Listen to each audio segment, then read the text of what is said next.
ओम नमः सिद्धेभ्यः। ओम नमः सिद्धेभ्यः। मंगलम भगवान वीरो मंगलम गौतमो गणे मंगलम कुंदकुंदाद्यो जैन धर्मोस्तु मंगलम सर्वमंगलमांगल्यम सर्वकल्याणकारकम प्रधानम सर्वधर्माणां जैनम जयतु शासनम। अहिंसा परमो धर्म की महावीर भगवान की प्रातः स्मरणे परम पूजाचार्य गुरुवर श्री विद्यासागर जी मुनि महाराज की जय।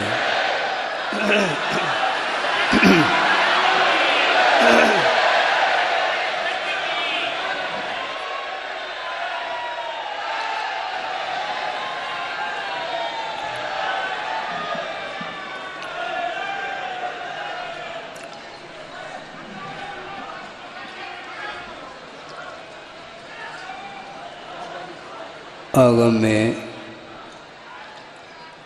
हमें एक कारिका स्मरण में आ रही है, बहुत प्रासंगिक है। अत्यंत प्रासंगिक होने के कारण उसको यहाँ पर प्रस्तुत करना बहुत उपयुक्त समझता। वह कारिका है सतां विज्ञात तत्वानां सतां विज्ञात तत्वानां सत्यशीलावलंबिनां चरणस्पर्श मात्रेण विशुद्ध्यति धरातलम। यह धरती पवित्र हो रही है। किसके स्पर्श से? सत्पुरुषों के चरण स्पर्श से। वे सत्पुरुष कैसे होते हैं? विज्ञात तत्वानाम, ऐसा एक विशेषण दिया है शिवचंद्र आचार्य ने। वे सत्पुरुष कैसे होते हैं? जिन्होंने तत्व को जान लिया है। तत्व का अर्थ होता है पदार्थ का जैसा स्वरूप है उसको उस रूप में ज्ञान जिन्होंने कर लिया है।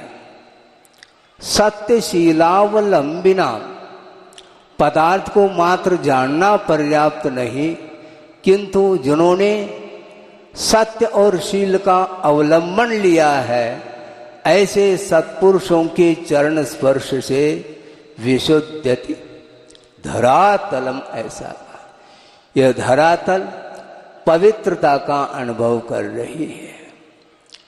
और इस कारिका को इसके इसलिए आपके सामने रखा, प्रभु का दर्शन साक्षात न हमने किया है न आप लोगों ने किया है, किंतु प्रभु का जो स्वरूप होता है उस स्वरूप को प्रदर्शित करने वाले जो सत्पुरुष होते हैं, गुरु होते हैं, आचार्य होते हैं, उनके माध्यम से ही प्रभु का साक्षात्कार अथवा स्वरूप का अवलोकन हमें हो सकता है।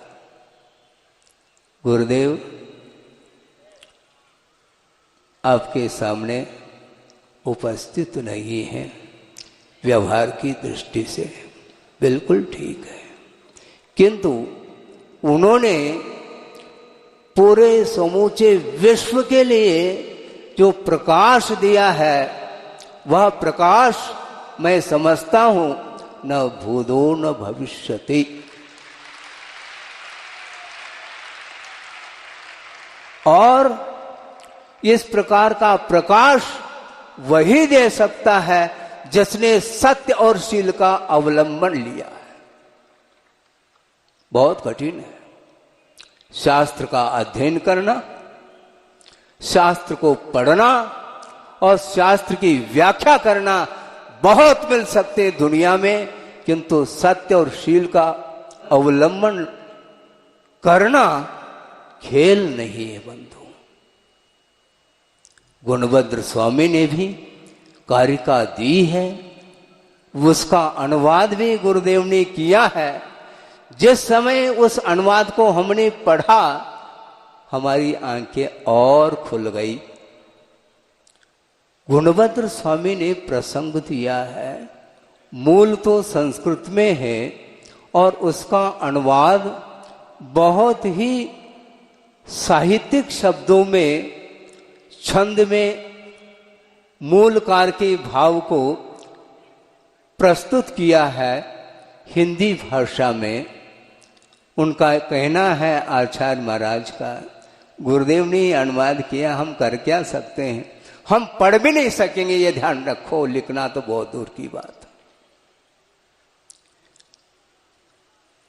उभय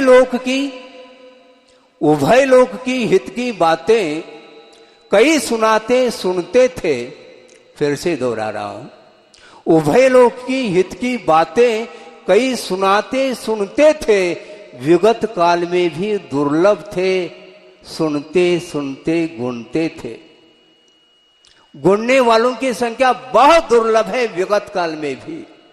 उभय लोक की हित की बातें कई सुनाते सुनते थे, विगत काल में भी दुर्लभ थे, सुनते सुनते गुणते थे। धर्म सुनाता कौन सुने अब, वे भी दुर्लभ विरल मिले, और हित पथ पर चलने वाले तो ईद चंद्र सम विरल खिले, ऐसा कहा। हम भी चिंतन करते हैं, हम भी लिखते हैं, हम भी पढ़ते हैं, हम भी पढ़ाते हैं, हम भी समझते हैं, हम भी समझाते हैं, किंतु गुरुदेव का ये कहना है, ये समझने की और समझाने की परंपरा आज की नहीं है बंधुओं, बहुत प्राचीन कालीन यह परंपरा है, किंतु समझते समझाते हुए अनंत काल व्यतीत हुआ। किंतु गुणभद्र स्वामी का ये कहना है कि गुणने वालों की संख्या विगत काल में भी दुर्लभ थे, सुनने वालों की भी संख्या दुर्लभ, और गुणने वालों की संख्या तो उससे भी अत्यंत दुर्लभ थे। क्योंकि प्रैक्टिकल पेपर जो होता है और बहुत ही डिफिकल्ट होता है, वो थियोरेटिकल अलग है, ग्रंथ का आधार लेकर के पढ़ना, कंठस्थ करना, मुखाग्र करना और यथावत उसको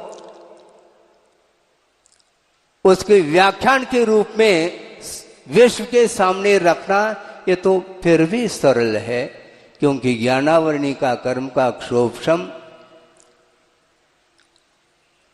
बहुत सरलता से हो सकता है। हालांकि ये भी दुर्लभ है, किंतु इसलिए सुलभ कह रहे हैं कि मिथ्यात्व की भूमिका में भी, प्रथम गुणस्थान में भी कई अंगों का वह ज्ञान रखता है, इसके बावजूद भी सम्यक दर्शन से वो वंचित रहता है। इसलिए ज्ञानावरणी कर्म का क्षोभशम भिन्न है, और दर्शन मुनि का जो क्षोभशम है, जिसके माध्यम से ज्ञान में समीचीनता आती है, जिसको सम्यक दर्शन बोलते हैं, ये अत्यंत दुर्लभता की कोटि में रखा है। इसलिए हम ज्यादा नहीं कहना चाहते कि सताम विज्ञात तत्वानाम सत्यशीलावलंबिनाम चरण स्पर्श मात्रेन विशुद्धति धरातलम। और पूर्व में निर्यापक श्रमण सुधा सागर जी माध्यम से भी आपको जानकारी मिली है गुरुदेव के विषय में, और पूर्वाचार्यों के विषय में भी काफ़ी आगम के आधार से आपके सामने विषय रखा है, प्रासंगिक रखा है। और पूर्वाचार्यों की श्रृंखला में धीरे धीरे आगे बढ़ते बढ़ते आचार्यों की परंपरा वर्तमान में आचार्य गुरुदेव के सामने आप लोग देख रहे हैं। आचार्य गुरुदेव कौन है? आचार्य विद्यासागर जी महाराज। और ये सारा का सारा चतुर्विद संघ उनका है, ये ध्यान रखो। किसी ने कहा सज्जन ने कि महाराज बहुत सारे उपसंग हुए हैं और उसमें आपका उपसंग तो संख्या की अपेक्षा से बहुत अधिकता को लेकर के है, ऐसा उनका कहना था। हमने सुन लिया है और उत्तर ये दिया है, आपने क्वांटिटी की ओर दृष्टि गई है, ठीक है, अपनी जगह है, किंतु यह उपसंग जिसमें संख्या अन्यों की अपेक्षा से अधिक है, ये आपकी दृष्टि है, किंतु एक बहुत बड़ी भूल आपकी हो गई है। वो ये है कि यह उपसंग है, ये शाखा उपशाखाएं हैं, किंतु ये सारे जितने भी शाखा और उपशाखा हैं वो किसके हैं? वृक्ष के हैं, ये ध्यान रखो। वृक्ष के बिना न शाखा है, न उपशाखा है, न डाली है, न फूल है, न पत्ते हैं, न फल है। ये सारे के सारे उस वृक्ष के आधार को लेकर के ये ध्यान रखे। इसलिए मेरा उपसंग नहीं, मैं स्वयं संगस्त हूं।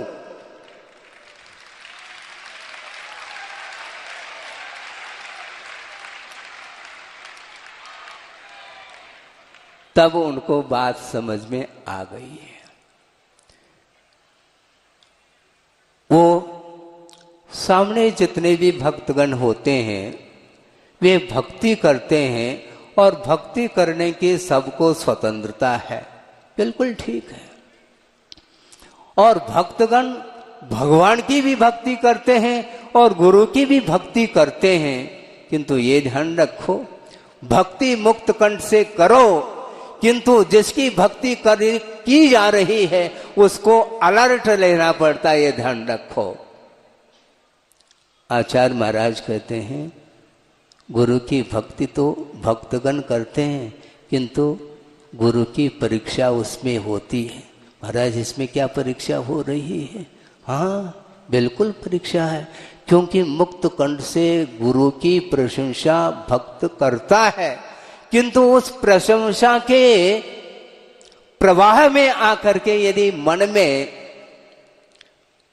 उन शब्दों को लेकर के हर्ष का अनुभव करता है तो वह उसका स्तर, उसका विकास रुक जाता है। इसलिए भक्त की प्रशंसा की ओर कभी भी ध्यान नहीं देना चाहिए। और एक प्रासंगिक प्रसंग आपके सामने रख रहा हूं कि आचार्य महाराज विहार करते हुए संघ के साथ कहां पर पहुंचे हैं? तेंदुखेड़ा, जो कि पाटन के पास है। तेंदुखेड़ा कोनी जी के पास है। और विहार करके छोटे से ग्राम में पहुंच गए और निवेदन किया कि महाराज कम से कम 2 शब्द आपसे हम सुनना चाहते हैं। ठीक बात है, सुनाएंगे। सुनने के लिए आप बैठे तो मुझे तो सुनाना ही है। और गुरुदेव ने प्रसंग बहुत मार्मिक प्रसंग दिया है, वह ये है कि भक्त गणों के भक्ति से भगवान प्रसन्न होते हैं, ऐसा किसी ने कहा था। और आप लोग भी कह सकते हैं, इसमें कोई बाधा नहीं, कि भक्तों की भक्ति से भगवान भी प्रसन्न होते हैं, ऐसा भक्तों के मुख से सुनने में आता है। तो गुरुदेव ने ये कहा, गुरुदेव ने बहुत अच्छी बात आपने कही है, किंतु भगवान को और गुरु को प्रसन्न करना खेल नहीं है बंधुओं, ये ध्यान रखो। ऐसा उनके मुख से सुना। आपको आश्चर्य और विस्मय हो सकता है, ऐसा क्यों कहा होगा? गुरुदेव का भाव ये है कि भगवान आपकी भक्ति से प्रसन्न नहीं हो सकते, आपकी पूजा से प्रसन्न नहीं हो सकते, किंतु किससे प्रसन्न हो सकते हैं? भगवान की आज्ञा का अनुपालन जब आप हृदय से करते हैं तब भगवान भी प्रसन्न होते हैं। इसी प्रकार गुरु भी प्रसन्न होते हैं। और गुरु को प्रसन्न करना चाहो तो ध्यान रखो, गुरु की भक्ति करो, किंतु हृदय से जो भक्ति करता है उससे ही गुरु प्रसन्न हुआ करते हैं। महाराज ये बात क्या बात, हमें बात समझ में नहीं आई। भक्ति करना तो ये तो बात हमें समझ में आ रही है, किंतु हृदय का अर्थ क्या? हृदय का अर्थ क्या है? उसे भी भक्ति हो सकती है। और अनंत काल से इस संसारी प्राणी ने केवल औपचारिक ही भक्ति की है, इसलिए इस धरा तल पर अभी भी परिभ्रमण कर रहा है, ऐसा गुरुदेव का कहना था। और गुरुदेव ने कई बार प्रवचन के दौरान इस पंक्ति को भी दोहराया है, जो आचार्यों ने इस पंक्ति को स्तोत्र में उल्लेखित किया है। कल्याण मंदिर स्तोत्र का पाठ आप करते हो, भक्तामर का पाठ तो व्यापक रूप से सब जगह पाठ चलता रहता है, किंतु कल्याण मंदिर स्तोत्र में आचार्य क्या कह रहे हैं सुनो। अब ऐसा कहना पड़ेगा क्योंकि उपदेश अलग है, सुनो। हाँ, इसमें क्या है, ये उपदेश नहीं किंतु सुनो अर्थात गौर करो। हम गौर से सुनते नहीं, सुनते तो हैं, दुकान है तो सुनते हैं, इसलिए दुकानदार हैं आप लोग, दुकान है और सुन लेते हैं, किंतु आचार्य कहते हैं गौर करो। वो ये कहना चाहते हैं कि भगवान की भक्ति, भगवान की पूजा और भगवान के देशना का श्रवण, ये सब अनंत काल से संसारी प्राणी ने किया है। इसके उपरांत भी यदि कल्याण नहीं हुआ है तो इसमें बहुत बड़ा प्रश्न चिन्ह खड़ा होता है। वह प्रश्न चिन्ह क्या है, उस पंक्ति में आपको ध्यान से सुनेंगे, वो उस पंक्ति में क्या भाव दे रहे हैं आचार्य महोदय, सुनिएगा। आकर्णितोपि आकर्णितोपि महितोपि निरीक्षितोपि, आकर्णितोपि महितोपि निरीक्षितोपि नूनं न चेतसि मया विधृतोषि भक्त्या जातोस्मि तेन जन बांधव दुख पात्रम यस्मात् क्रिया प्रतिफलंति न भाव शून्या। भाव शून्य जितने भी क्रियाएं हैं वे कभी भी फलवती नहीं हुआ करती। इसलिए आकर्णित मया, हे भगवान हमने आपको सुना। मया कह रहे हैं, त्वया नहीं। हे भगवान मैंने आपकी देशना को इन कानों से श्रवण किया है। आकर्णितोपि महितोपि, हे भगवान हमने आपकी पूजा की है। आकर्णितोपि महितोपि निरीक्षितोपि, हे भगवान आपका दर्शन भी हमने किया है, किंतु नूनं न चेतसि मया विधृतोषि भक्त्या, हे भगवान मैंने आपको हृदय में नहीं मिटाया है।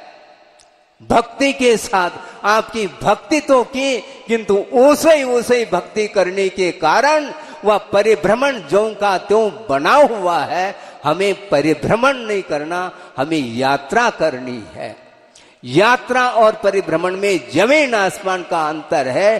पंच परावर्तन का नाम परिभ्रमण है, और इस पंच परावर्तन से जो ऊपर उठ जाता है उसकी यात्रा होती है। और यात्रा जब होती है मोक्ष पथ पर आरूढ़ हो जाता है। यात्रा करता करता बहुत बड़ी लंबी यात्रा है, किंतु हृदय में देव शास्त्र गुरु को विराजमान करके जो यात्रा करता है उसकी यात्रा बहुत ही अल्प काल में पूर्ण हो जाती है और मंजिल में प्रवेश पाता है। इन पंक्तियों को आपने सुना, पढ़ा। इन पंक्तियों की रचना करते समय आचार्यों के कितने भाव उत्कृष्टतम होंगे, हम और आप आकलन नहीं कर सकते। भक्ति तो हम करते हैं, हृदय से भक्ति नहीं करते। न जाने कौन कौन से अपेक्षाओं को लेकर के भक्ति करते हैं। गुरुदेव कहते हैं भक्ति करो किंतु हृदय के साथ करो। हृदय से भक्ति जो की जाती है वह वस्तुतः वास्तविक भक्ति मानी जाती है। हाँ, और गुरुदेव ने ये कहा कि देखो यह पंचम काल है, मोक्ष मार्ग अवरुद्ध नहीं है, किंतु जो मोक्ष मार्ग है बहुत लंबा चौड़ा है, लंबा भी है और चौड़ा भी है। हाँ, बहुत लंबा चौड़ा है। और उन्होंने ये कहा था, उनके मुख से जो शब्द निकले हैं उन्हीं को आपके सामने प्रस्तुत कर रहा हूं। उन्होंने ये कहा कि वस्तुतः वर्तमान में मोक्ष मार्ग है तो, किंतु मोक्ष मार्ग किमात्मक है। उन्होंने कहा मोक्ष मार्ग पर हम चल रहे हैं और भावलिंग के साथ चल रहे हैं, किंतु भावलिंग के साथ मोक्ष मार्ग पर चलते हुए भी वह मोक्ष मार्ग, सुनो गौर से सुनो, बातें नहीं करो आपस में, यह मोक्ष मार्ग वर्तमान का नर्सरी है। ये उनके मुख से हमने कई बार सुना, आपने सुना नहीं सुना आपका विषय है। उन्होंने स्पष्ट शब्दों में कहा ये वर्तमान में जो मोक्ष मार्ग है वह नर्सरी है। इसलिए कहा इसका आशय हमने पकड़ा अपनी बुद्धि के अनुरूप, वह ये है, एक मान लो शरीर के ऊपर एक छोटा सा मच्छर भी बैठ जाता है तो उड़ाने के भाव मन में आ सकते हैं। श्रमण के बदन पर, शरीर पर एक छोटा सा मच्छर बैठा है और इस पिचिका के माध्यम से उसको उड़ाया नहीं, किंतु उड़ाने का भाव आ सकता है कि ये उड़ जाए। ये भाव यदि आता है तो परिचय विजयी नहीं माना जाता है। बहुत परसेंटेज में उसके लिए अंक मिलते हैं। परिचय विजय प्राप्त करने के लिए आपको चार दीवालों के बाहर आकर के मैदान में बैठना पड़ेगा। और गुरुदेव का ये कहना है कि मान को छोड़ो। क्या कहा? मैं नहीं कह रहा हूं, गुरुदेव कह रहे हैं। गुरुदेव ने ये कहा कि मान को छोड़ो और मैदान में आ जाओ। हाँ, बहुत कठिन होता है। इसलिए उनका ये कहना है कि बहुत मोक्ष मार्ग सूक्ष्म है, वहां तक पहुंचने के लिए अपने लिए बहुत श्रम करने की आवश्यकता है।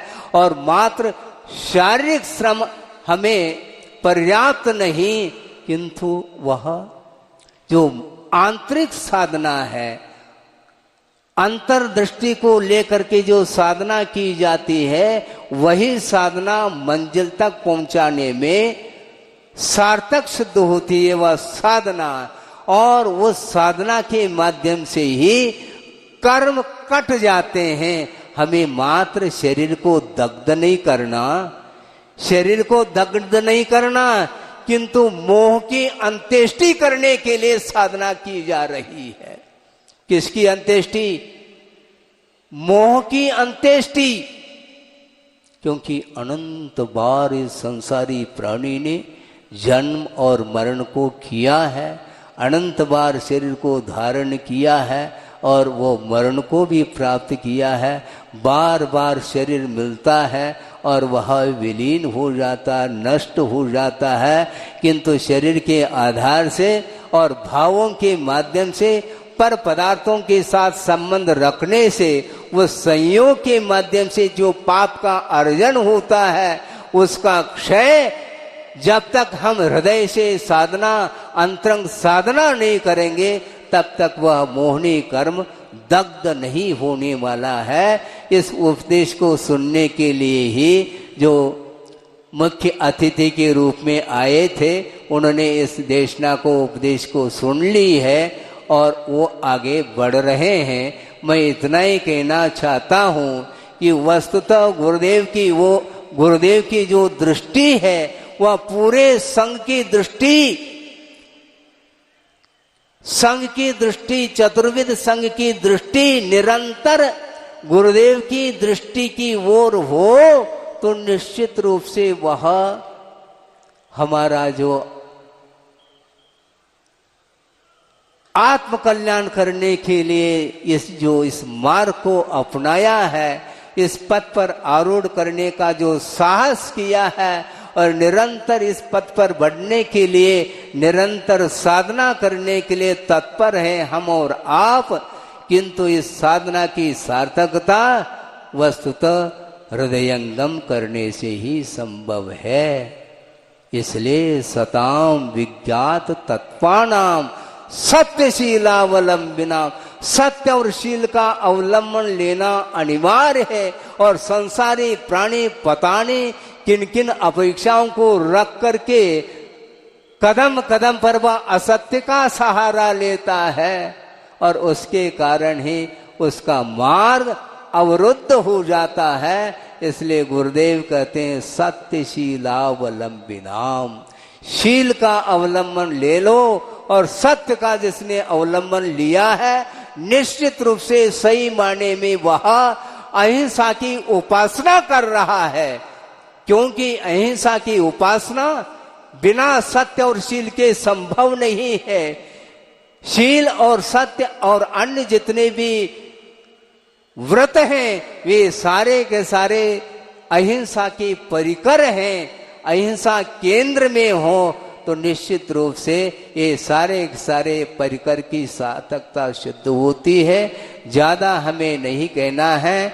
योग सागर महाराज जी ने और अपने सुधा सागर जी, नियम सागर जी, जितने भी निर्यापक हैं, अभय सागर जी, समता सागर जी, शंभो सागर जी आदि नो, इन सभी ने आचार्य महाराज के भावों को व्यक्त किया है। हम और आपके सामने उसको दर्पण के समान आलोक में ही वो सारे सारे आचार्य महाराज के वो सारे बिंदु और वो सारे सारे आदेशात्मक जो विषय हैं उनको हम आत्मसात करेंगे और आचार्य महाराज की परंपरा और उस विरासत को निरंतर अपने शक्ति के अनुरूप बढ़ाते बढ़ाते चले जाएंगे। मैं शक्ति के अनुरूप इसलिए कह रहा हूं, कहाँ आचार्य महाराज की शक्ति और हम लोगों की कहाँ शक्ति है। किंतु गुरुदेव कहते हैं घबराओ नहीं, चींटी के चाल से चलो, कोई बाधा नहीं, किंतु मंजिल तक तो पहुंच ही जाएंगे। क्योंकि उनका ये कहना है कि सिद्ध परमेष्टि की यात्रा हो चुकी है, अब वो कहीं जाएंगे नहीं।